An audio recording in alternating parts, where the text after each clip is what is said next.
Now, Fred, you're a board member, right? Yes.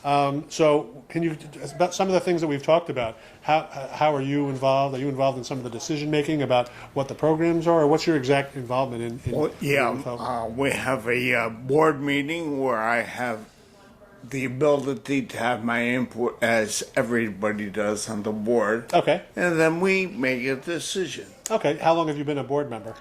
How long have I been? Since the beginning. Fred Since was the one be- of, oh, 4 real- years. Oh, really? Yeah, time Okay. goes so fast. Did you know each other before Moving With Hope, or? He had just become a client. Oh, okay. Okay. And probably 6 months before, maybe Yeah. a year before. Yeah. And what got our interest going was one of the first things Moving with Hope wanted to do in conjunction with the rehability concept and the work hardening concept was to take people with disabilities that were younger and get them work ready and work hardy, because when you've been out of work for 3 or 4 years, Right. you get out of shape. Sure.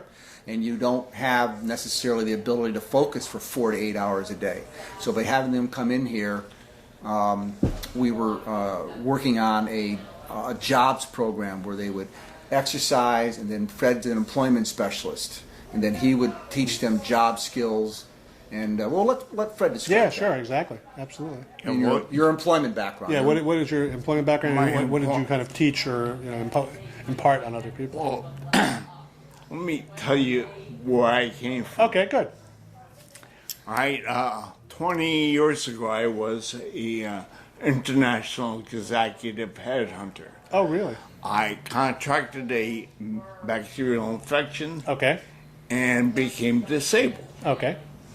And through my disability, I went to, you have that euphoria for about a week. I had it for a week. What was me? Why me? Sure. Sure. That stopped after a week, and I said, let me get down to brass tacks.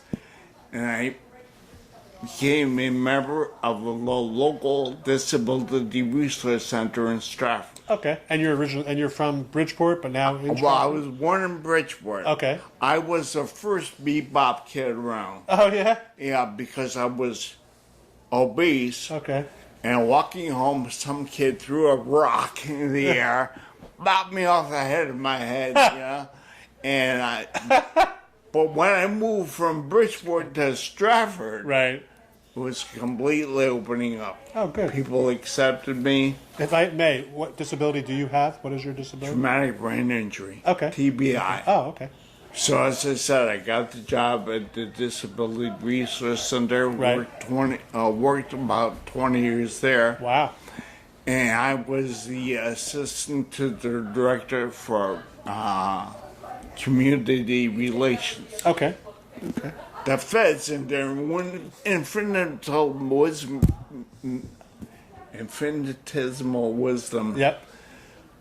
hired me away, sold me away, and I became the regional disability program navigator for Fairfield County Wow. and the Valley. Wow. Well, that's right. Great job. Yeah. I did a lot of work with people with disabilities.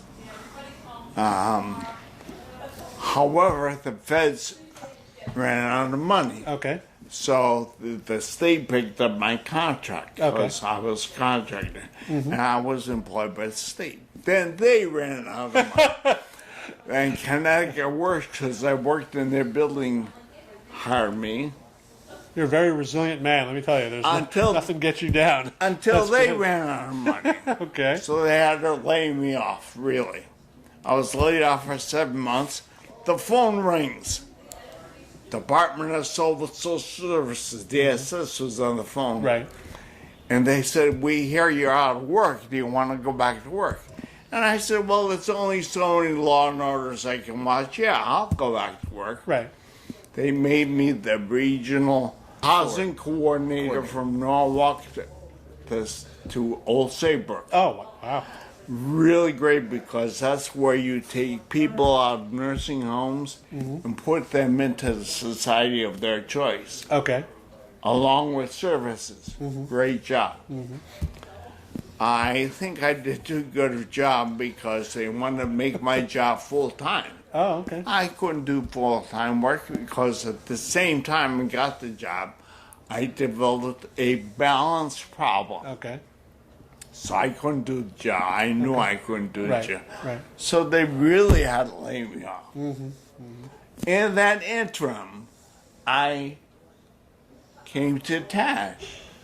And just, I either saw that in the paper, my wife probably said, go.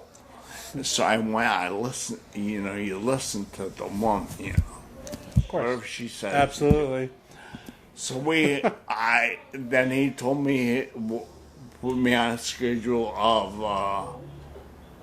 of exercise, and I went eventually from a 40 waist down to a 36. Wow.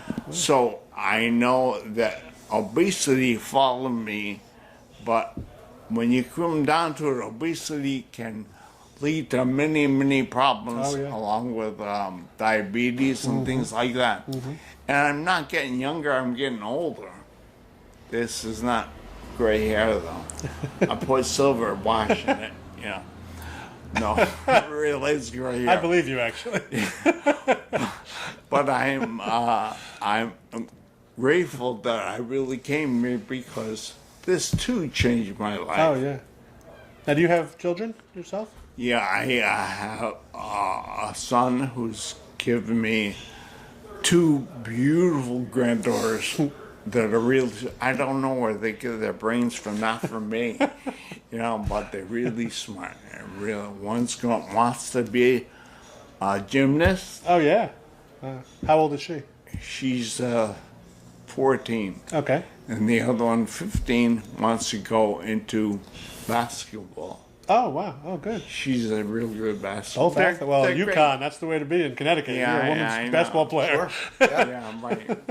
Right. That's good. Good for you. So,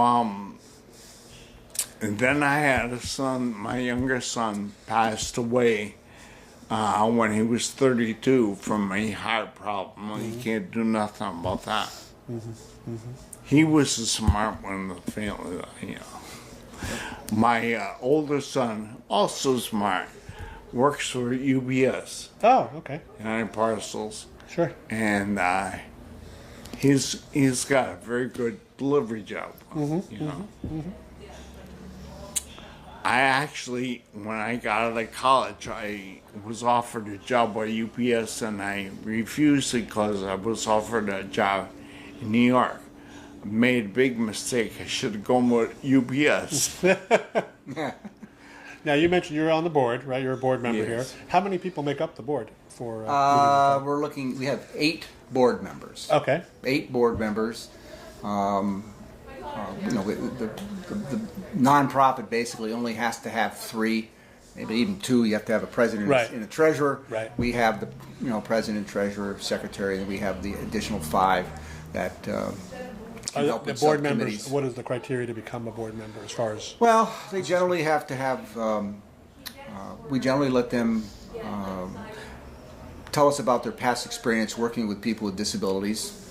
So obviously, every one of our board members has worked with disabilities in the past, is disabled, done both like Fred, is disabled and worked in the disabilities field. Or in the case of one board member, they're a Valley United Way board member. Gotcha. And Who is that, if I may ask? no, they're not a board member. It's Debbie Noank. Okay. I don't remember exactly what, but she does a lot of work with the Valley United. Okay. And so and actually, in forgetting, she was a former client of mine. And I think I thought of her because of her relationship to the United Way, the things that we worked together on, she and I, when she was a client, and just a good person. Oh, good. So she's a really good person. So, and hardworking, very good organizer. You So, I don't mean- have to be a bebop kid, Right. Oh, yeah. No, but so our board is a Absolutely. great board. We are always looking to grow the board.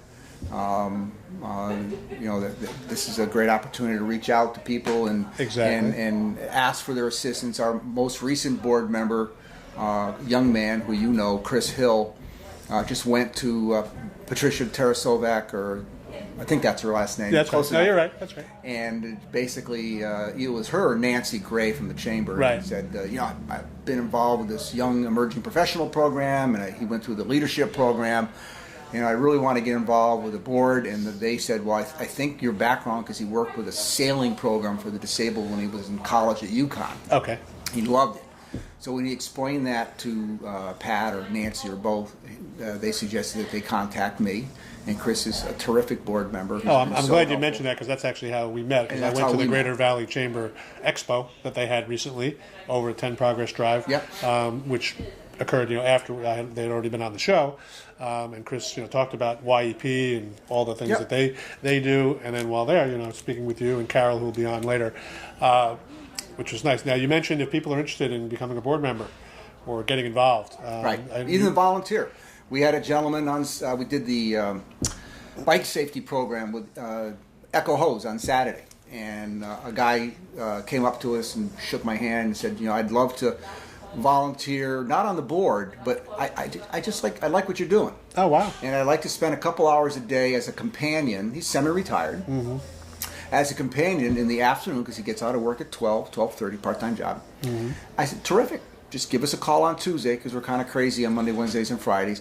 So it doesn't necessarily have to be a board member. It could be just someone that wants to help out. And if they do, what's the phone number to call? How do they contact you? 203-513-8424. Yeah, or you can go on our website, www.movingwithhope.org, and contact us through the contact button. And that would be terrific. That's great. That's great. If he's a member of the board, your role are you chairman of the board, or who's actually? No, I'm just the board president. Oh, okay. So, which I'm the person that has the technical background so far. I'm really looking forward to someone down the road coming on board that has similar technical skills. But so I have the technical background, understanding the needs. Right. The physical needs, the mobility needs of people with disabilities, how to create these income streams with very needed programs like Healthy Eating Everyday programs. Very, very few people other than the David Katzes of the world. Right, exactly. He and I, even though he's a medical doctor, he and I have very similar backgrounds in public health interests. Oh, okay. So I don't have a background in public health. When I was at Columbia, we took multiple classes in their school of public health. Oh, okay. We took multiple classes in their school of physical therapy and their school of nutrition. Right. So I have this mishmash background. So it's with that background that allows me to create exercise programs for kids, understanding what a quality program looks like, what a quality nutrition module looks like that's cognitive behavioral based and not just diet based. Right. So this is a learning theory. Oh, that's good. It's a very well recognized and respected program nationally and internationally. It's in, I think, 6 languages. Mm-hmm. So that's my background. That's what I bring to the board. And the idea is the board slows me down, gives me direction, gives me a networking capability, finding out folks like yourself, getting involved with the Shelton Day, with the wheel walk. Soup stock, right? Soup stock, I would not have thought about that. So one of our board members said, hey, let's do soup stock this year. So it's great to have these people that are similar-minded in the mission. Right, their interest in the mission is the same, but how they view the world is different. And also their connections and how they're connected. And they just bring in a lot of different ideas that are very helpful. There's a woman who helps with my Facebook page for the show. Carol Pendergast is just like connected with so many different organizations. Carol, I don't know Carol well. Right. I've met her several times. I know Fred Serra actually more than I know her. Right. Because Fred was a client of mine 25 years ago. Yeah, and I see her all the time. We met at a dog park meeting, and next thing I know, she's getting Valley Woman of the Year kind of things. I mean, she's a powerhouse. She does, she does a lot, and it's so you get some of those people on a board, for example, and then suddenly you come up with an idea, but everybody can kind of go off and touch base with people they know from outside of the organization that the board is related to. Now, I was just thinking, if you were to look back, I mean, just from maybe to both of you, some of the decisions that you've had to make, things like that. Now looking back, where things are now versus when you first started out, I mean, what are you most proud of as far as you said, you know what, let's go ahead with this. We think it's a good idea, and it's turned out to really, do a lot for the community. Well, I haven't expressed this to Tad yet, but You know, I was a recruiter in one phase of my life. Yep, you mentioned that, yep. And we're talking about nutrition, we're talking about people with cognitive problems, talking about everybody forgets about, well, we don't, but a lot of people do forget about people with disabilities getting a job. Mm-hmm. I've come up with a program, I don't know how we can incorporate it, but everybody, even Dr. Joyce Brothers, makes a big, thick book how to interview. Mm-hmm. Wrong. I boiled it down to one-page display of how to really go and get the job. That's a really good. I could see from your point of view, you've been a recruiter. Yeah. You have a disability. You now work with other people. Yep, I mean, that's absolutely. Just from forget what's on paper on your resume. Yeah, it would make exactly. it would make you at least a very good possibility of being very qualified to teach people about how to, because you can relate on so many different levels, not just your personal situation. You take the only time you should have a resume that goes more than two pages is if you have doctor in your name. Agreed. Otherwise, keep it to one page. Yep, agreed. Keep it simple. Agreed. Kiss. That's right. So, and what about yourself? I mean, if you being founder of this, as you think about what you were thinking or where you thought this would be, maybe in your mind 4 years doesn't seem like very much, or maybe it seems like a lot, but just how do you view like where the organization stands now versus the aspirations you had for it back in the beginning? Well, I think it's the awareness that we've created through the annual Shelton Wheeling and Able Riverwalk. 4 years ago, the Spinal Cord Injury Association Connecticut chapter, through Todd Johnston and I, another employment specialist that we met just prior to the nonprofit being founded, or started, I should say, founded, we decided that it's very, very important to make people of all ages and ability, because of the issues of epidemic obesity and diabetes, in particular people with mobility issues have 3 or 4 times greater rates of those problems at any given age as an adult. Let's try to create an event, and we chose Shelton Day to have the event because it's lots of people already, and really bring people with all abilities together and celebrate a day of activity. So we went about this 4 years ago, and we had a proclamation made up where we had all the 7 town fathers, the mayors, the selectmen, the select women, sign this proclamation, and then Mayor Loretti, the first year, read the proclamation and made the first Sunday of every October the official day of fitness for Shelton, Connecticut. Oh, okay. All right. So, that's a good thing. We have the support of the mayor. That does coincide, isn't that? That's Shelton Day's schedule too, every right? first Sunday. So basically, whenever Shelton Day occurs, is also Fitness Day. But since then, we've had continued support by the mayor, and I think that's one of our greatest achievements is having the support of the mayor, because what that's unfolding to, and it's a slow process. We're all volunteer board members. Mm-hmm. We're all working difficult jobs. We all have our own lives to live. And this is, with his assistance, now we have the help of the superintendent of schools. We have the help of the Shelton Youth Services. We have his offices is helping. To what degree, we don't know yet this summer. But between verbal and financial assistance in all these agencies, we're beginning to get a driving direction toward making aware of the need for people of all abilities. Mm-hmm. People with special needs, people with difficult backgrounds, people with obesity, and kind of throw to the side the idea of, I've been involved with team sports all my life, but I'm a much bigger proponent of physical activity and routine exercise than a sport. Right, I understand. Yeah. Sport is, and particularly in these days where it's pay to play in a lot of cases. Right. As a parent, and I ran into a couple of them on the Echo Hose. They have very talented kids in the 2 families that I talked to. Right. They simply can't afford to pay for the travel concept, the travel component of making all-stars, whether it's all-stars in soccer or baseball or lacrosse or whatever the sport they're playing. So their kids aren't doing a sport. because it's too expensive.